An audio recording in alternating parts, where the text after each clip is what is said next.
Welcome back. You're listening to Get Real, and I'm your host, Bob Gallagher. And joining me in the studio today, we have a very special guest, a real estate agent with Lair Realty Partners, Tom Vargeletis. Did I get that right, Tom? That's right. All right, good. Welcome to the show, Tom.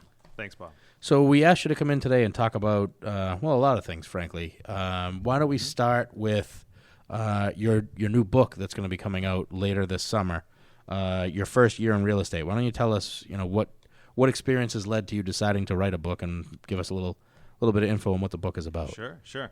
So, like you said, the title is called Your First Year in Real Estate because it's written for new agents in their first year. Mm-hmm. And the reason why I went with your first year specifically was because my first year when I got licensed was a complete and total disaster. It was a total failure.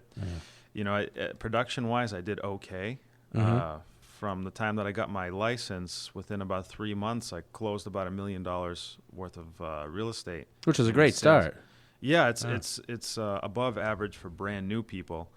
But when I started, I was working for a company, and the broker was great. He was awesome, but it was a small private company, not a ton of resources. Mm-hmm. So I didn't really have any training or, no one that I could really call and ask questions. And I had zero sales experience Mm-hmm. before I started. So, I had just come from a government job, and I was used to getting paid every 15 days, Mm-hmm. right? And my limit on spending was my paycheck, right? And Mm-hmm. as soon as the money started rolling in from real estate, I just increased my expenses. So I got all this money, I closed all these deals, but then I spent it all. Mm-hmm. I blew it all. And then after I'd sold everyone that I knew a house who was looking at the time, I was looking at, no business, Mm-hmm. nothing. And for the rest of the year, I didn't sell a single thing, Mm-hmm. nothing. I didn't even get a rental. It was really stressful financially. And at the end of it, I kept trying to think of how could I turn this into a positive experience. Mm-hmm. And that's what motivated me to write the book. Is I took all of those, failures. I really did everything wrong that could go wrong. Like down payments on auto loans for brand new cars, Mm-hmm. not even asking or negotiating on the price or anything like that, buying expensive clothing and appliances for no reason Mm-hmm. other than the money was burning a hole in my pocket. So I took those experiences, I put them together in the book, and afterwards, after this first year that I had got in touch with a mentor. I had switched companies with a lot more resources and training, mm-hmm. and figured out what I was doing wrong and why I had that problem. So then I took those kind of successes afterwards as well. So, it's like tips and tricks and a little bit of my experiences on what not to do, mm-hmm. and why you shouldn't do it from my firsthand experience. Excellent. And the book is coming out when exactly? It's being edited right now, so I would say, a couple more weeks, maybe a couple months. It should be coming out by the end of the summer. Oh, good. So not too far away. Mm. And it'll be available on Amazon as well? Yes, it'll be going up for sale on Amazon. Excellent. Then why don't we talk about, since we're on real estate anyways, why don't we talk about, life as a realtor today, what the market's like, what it's like working with buyers and sellers in such a competitive market? Life as a realtor, it depends on your work ethic. Mm-hmm. Generally, it's going to be a little stressful for those agents who aren't spending a lot of time prospecting. It's going to be very stressful for them because it's really hard to get listings, mm-hmm. in today's market. And buyers are not having a good experience because we hear this time and time again that there's low inventory. There's not enough listings on the market for buyers that want to buy. Mm-hmm. So you're seeing a lot of multiple offers, and for every one offer that gets accepted, there's a bunch of other buyers that just got really disappointed. So, for some agents, it's really, really tough to get a deal together. But there's always those super agents out there who are just getting listings and getting clients left and right. They don't feel a shift in the economy like that. So, mm-hmm. I would say the average is it's a little more stressful than normal. Right. And what about for the buyers and sellers in today's market? It's an awesome seller's market. Mm-hmm. So, sellers, like I said, they're getting multiple offers. So sometimes you're seeing it going over asking price Mm-hmm. in a lot of marketplaces. But on the flip side, after you sell the house, where are you going to go? Mm-hmm. For those sellers who are actually going to be moving out of state or going to a place where real estate is much, much cheaper, they're getting an awesome deal. But if you're moving across town, if you're upsizing, downsizing, if your office just relocated to another town, and for them it's going to be a little difficult. Mm-hmm. And segueing into buyers, buyers are having a pretty tough time. Mm-hmm. Even buyers with really rock solid pre-approvals, sometimes even cash buyers are having trouble in this market because there is so much competition for each listing as it comes on. Right. It is tough. And I know you were saying earlier, for every offer that gets accepted, you've got a lot of people that are disappointed. And I think I heard a stat last week that it's getting pretty close. And I don't know if this is nationally or just mass, but it's basically 8 people want to buy every property for sale. I mean, you're competing with, right. at least 7 other families that want to buy the house you want to buy.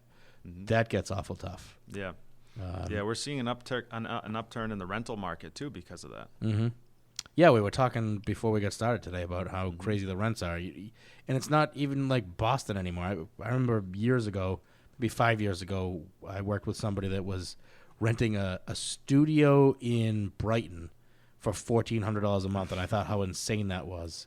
And now you're seeing equally insane things out here. I mean, studios in Worcester going for $1,300-$1,400 a month. It's just crazy. Yeah, there's so much competition for the purchase of the property now that buyers are getting frustrated and giving up.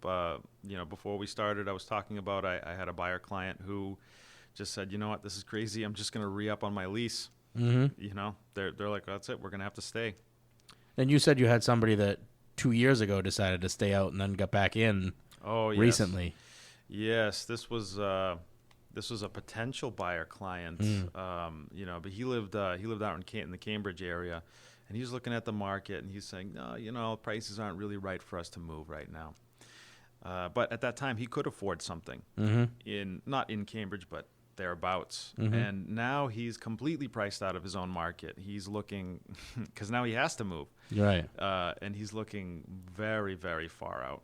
Yeah. So he's really kicking himself for hesitating. Right. And I know you're seeing it on your side as a real estate agent. We're seeing it on our side, on the financing side, where people are kind of getting to the point where they're like, why bother? I'll just call it quits and I'll go back to it in a year. And what I've been telling people is, you mentioned the same thing. You don't know what the market's going to do. A good bet is it's not going to reverse direction in a year's time. What we have right now is a massive shortage. There's not a lot going on that's going to satisfy that shortage. So waiting is most likely going to cost you more in terms of purchase price. And, if the economy keeps improving, rates are going to keep going up. You're going to end up spending a lot more money for a lot less house. Yeah, and sometimes what buyers aren't thinking of is like, okay, I'm going to wait for the economy to come back down. Well, if the economy turns down again, like it did in that crash, maybe not that extreme when the bubble burst a few years ago.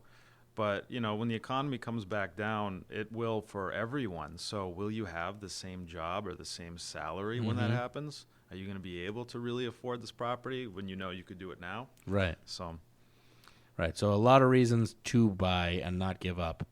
Not a lot, unless you have the staying power, a place to live for the next 10 years.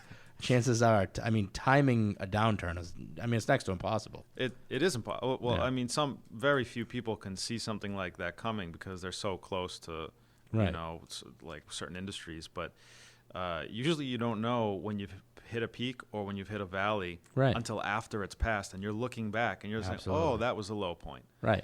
I remember in 2009 and 10, people were still saying, no, I'm not going to buy yet. It's not the bottom.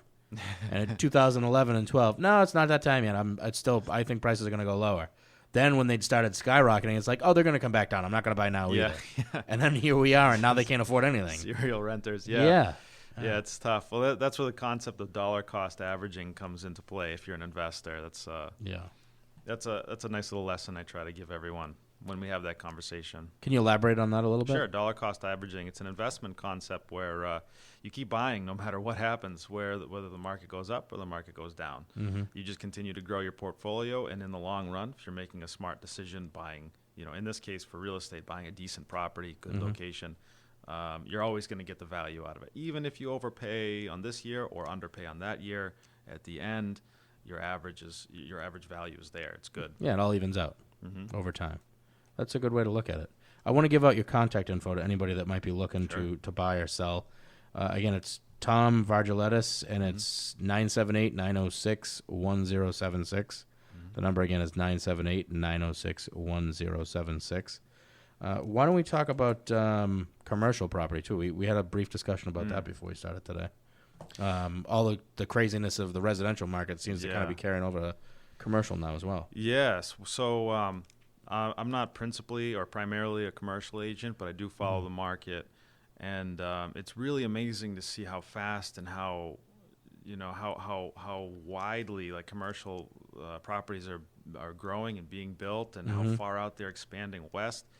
The 495 used to be like the edge of the universe as far as commercial property is concerned, right? So,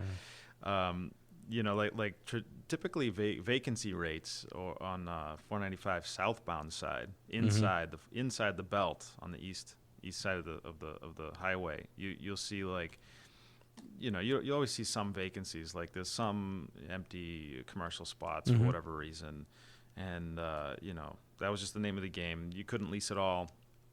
But now, not only are vacancy rates at an all-time low, but there's new buildings being built, and huge corporations are moving into onto 495. Like they're getting, multi-million-dollar, deca-million-dollar like companies are getting priced out of Boston, right?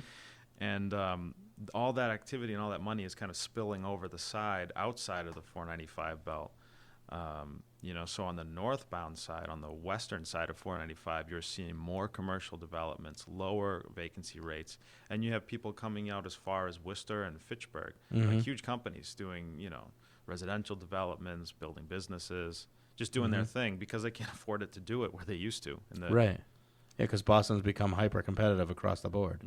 Yeah, you hear about office rents in Cambridge topping $80 or $90 a square foot. And you have to wonder how much longer that can continue. Yeah, I remember when expensive in Boston used to be less than half of that.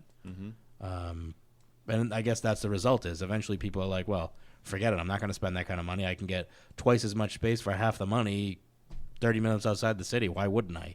Yeah, exactly. People are kind of rationalizing it like, well, yeah, for an extra few minutes drive, I'm going to save so much money. It's definitely worth the gas. Yeah.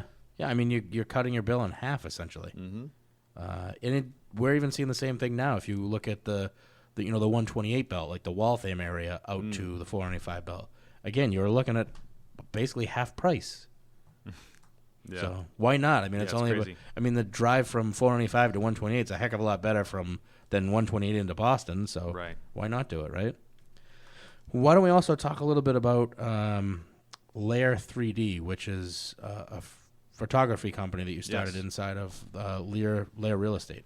Yes, it's a photography company, a real estate photography company. I had started actually before I joined Layer, and there was some rebranding. So we call it Layer 3D, and it's real estate photography, but it's also virtual tours and floor plans. And then we have these. It's really amazing. What we can do is think of like a dollhouse that you buy for your kids, right? Where like the back wall is off, you can see into the house. We can generate a virtual dollhouse where you can twist it, turn it, look at it from a bird's eye view or a floor plan view, and you can see in really fine detail the house as it is, and kind of in this virtual 3-dimensional shape. And at any point, you can click in or tap in if you're on your phone or your iPad. And you can basically go into the house. And this is not a video. It's not a slideshow. You can drag and look around, look up, down, left, right, in any direction, any way that you want to. And then you can tap or click around. And it's almost as if you're standing in the house walking around, right? Like that's cool. The kind of control you have with this kind of a virtual tour. They're also virtual reality ready. So if you've got those, Google Cardboard, Samsung VR, there's a few other companies that like those goggles that you just slide your phone into. You can do that with one of these listings, and you put the headset on, and it's like you're standing there in the house and looking, That's cool. you know, just like you're standing there in the house and looking around. It's Wow. amazing. Wow. And does it take a lot? I mean, that machine's got to be pretty big, right?